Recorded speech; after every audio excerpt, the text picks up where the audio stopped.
Hello दोस्तों, स्वागत है आपके अपने YouTube चैनल कृषि दर्शन न्यूज पर। दोस्तों, कृषि दर्शन न्यूज को सब्सक्राइब नहीं किया तो सब्सक्राइब जरूर करें, साथ में बेल आइकॉन भी जरूर दबाएं। दोस्तों, 3 मई 2022 वार मंगलवार। तो दोस्तों, सबसे पहले आपको ईद की हार्दिक शुभकामनाएं, अक्षय तृतीया की हार्दिक शुभकामनाएं और भगवान परशुराम जयंती पर भगवान परशुराम को शत शत नमन। तो दोस्तों, अब आगे की चर्चा करते हैं और चर्चा आज गेहूं के बाजारों पर करेंगे। आपके काफी दिनों से सवाल आ रहे हैं और मैं इसके ऊपर काफी वीडियो बना चुका हूं और काफी बार बोल चुका हूं कि गेहूं की मार्केट में पोटेंशियल अपसाइड बहुत है और हमारे बाजार अंडर वैल्यूड हैं दूसरे बाजारों के सामने। इसमें सबसे बड़ा रोड़ा मैं आपको पहले बताया WTO है। दूसरा रोड़ा ये है कि हम अगर 140 करोड़ की आबादी यदि अधिक एक्सपोर्ट भी कर दे और एक्सपोर्ट में किसी दूसरे देश को पछाड़ दे तो बहुत मोटा नुकसान भी आने वाले समय में इसका देखने को मिल सकता है। और ये मेरा नहीं है, बड़े बड़े एनालिस्ट का आकलन है कि अगर से भारत अगर से ज्यादा एक्सपोर्ट करता है तो उसको यही गेहूं वापस दुगने रेट पर अपने देश में मंगवाना पड़ेगा। तो बहुत भारी संकट है और उसी संकट को मद्देनजर रखते हुए, उसी संकट को ध्यान में रखते हुए आज केंद्र सरकार ने बहुत बड़ा फैसला लिया है। और फैसला ये लिया है, जो प्रधानमंत्री गरीब कल्याण योजना है उसमें से कटौती कर दी गई है, वो भी 60% तक की। और एनालिस्ट या पहले भी ये मानना था कि गेहूं में कटौती होगी, क्योंकि गेहूं एक तो सरकार नहीं खरीद रही है, दूसरा मंडियों में गेहूं की आवक कम आई है, तीसरा पैदावार कम है। पैदावार इस साल 5 साल का हमने रिकॉर्ड, हम लगातार हर 10 साल रिकॉर्ड उत्पादन कर रहे थे, पर इस साल जो आखिरी में गर्मी पड़ी उसकी वजह से हम रिकॉर्ड उत्पादन नहीं कर पाए। तो फैसला लिया है और वो गरीब कल्याण योजना में मान लो 10 किलो गेहूं मिलता था तो अब 4 किलो ही मिलेगा। 6 किलो गेहूं की कटौती कर दी गई और वो 6 किलो जो अनाज है उसकी पूर्ति अब चने के जरिए और राइस के जरिए की जाएगी। चावल पर हमारे जो 11-21 के 5000 के टारगेट थे वो आ चुके हैं, 4800 के आसपास है, तो ऑलमोस्ट आ चुके हैं। अगले जो हमारे टारगेट है वो बहुत जल्दी एक जबरदस्त वीडियो बनाकर लेके आएंगे। 11-21 पे जो अगली जो फसल आ रही है उससे पहले बहुत बड़े टारगेट हमने 11-21 और चावल के ऊपर खोज के लाए हैं। और चावल की मार्केट में आज एक बड़ा बदलाव आया है।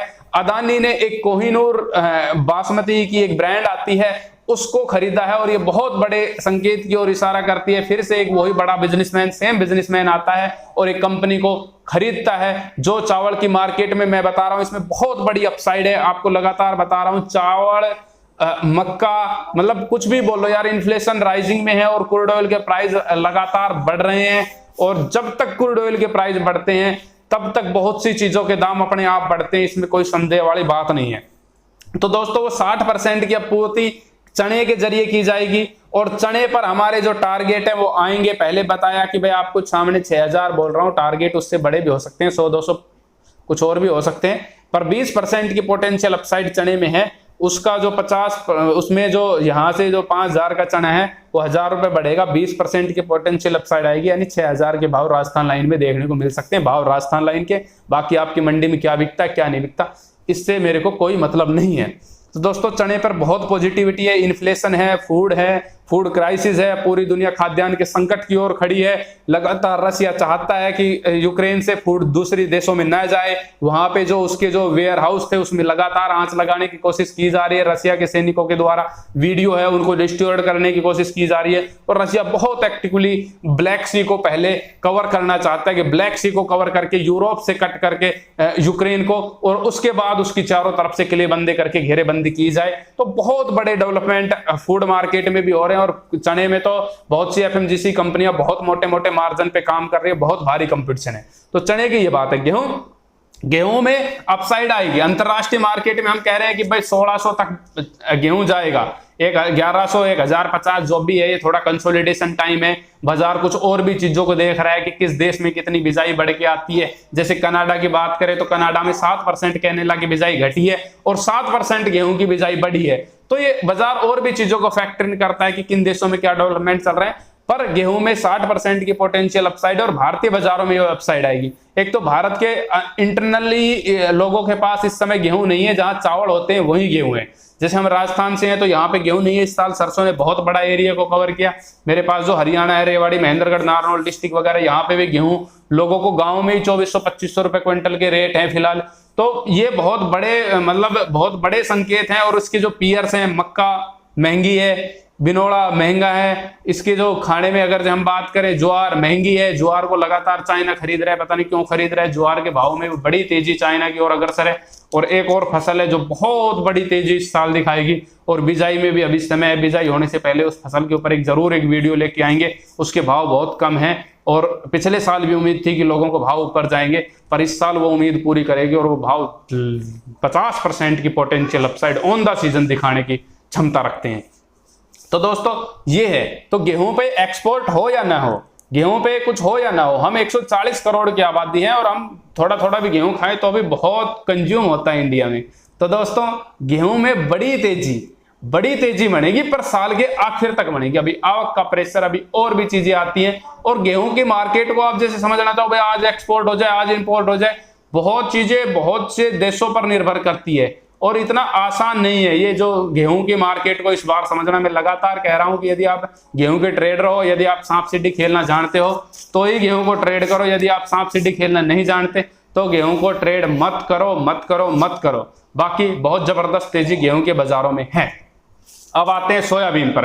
कल भी बोला था, आज फिर बोल रहा हूं भाई, बोलने के लिए 10 तारीख चाहिए, और 15 दिन से बोल रहा हूं भाई 4-5 तारीख की फेड की मीटिंग है, उन तारीखों को काट दो। फेड इंटरेस्ट रेट हाइक करेगा और बाजार में दबाव आएगा, पर बाजार में जो दबाव आया उसकी एक्चुअल कारण वो फेड मीटिंग नहीं थी। क्योंकि मैं लगातार बाजार को ट्रैक करता हूं और लगातार बाजारों को देखता हूं, हर नजर अंतरराष्ट्रीय बाजार पर है मेरी।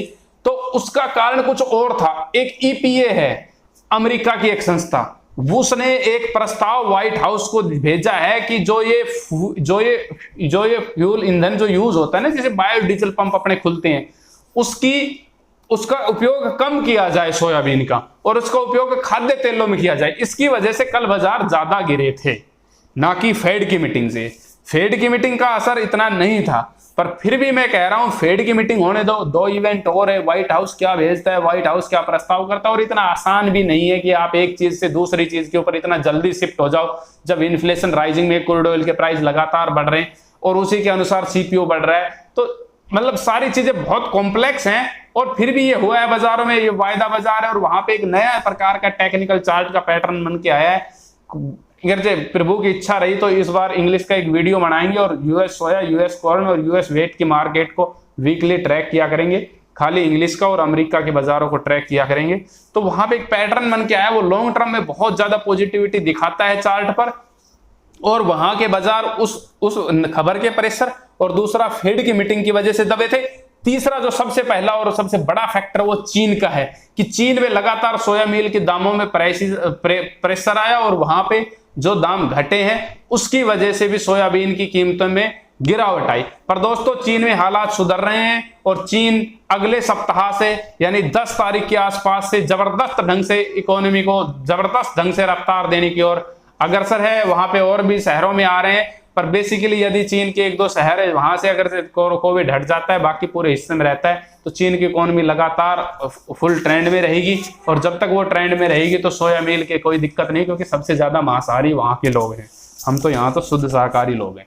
तो दोस्तों सरसों की बाजारों के भाव की बात करें, जबरदस्त बाजार रहे, निचले लेवल पर बाजार खुले, उपले लेवल पर बंद हुए, जबरदस्त तेजी सरसों में, कहीं कोई दिक्कत नहीं है। भरतपुर 7025, नंदवाई 7050, खैरतड़ 7100, अलवर 7100, अनूपगढ़ 6950, जयपुर 7450, कोटपुतली 6950, जगनेर 7225, गजसिंह नगर 6846, बहरोड 7150, रेवाड़ी 7250, आदमपुर 6821, रावड़ा 6200 से 6900, इलाहाबाद 6970, गंगापुर 7000, बरवाला 6800, हिसार 6900, दादरी और भिवानी 40 लैब के भाव है 7000, खेरली मंडी 7050, नीवई 7350, टोक 7050, इंडोन 7150, दिल्ली 7200, इंदौर 6500, कानपुर 7500, सुमेरपुर 7100, सलोनी कोटा और आगरा रहा है 7850। उसके अलावा अलवर प्लांट में जोरदार तेजी देखने को मिली और भाव 100 रुपए तक बढ़ाए, ऑपरेटर लगातार जग रहा था।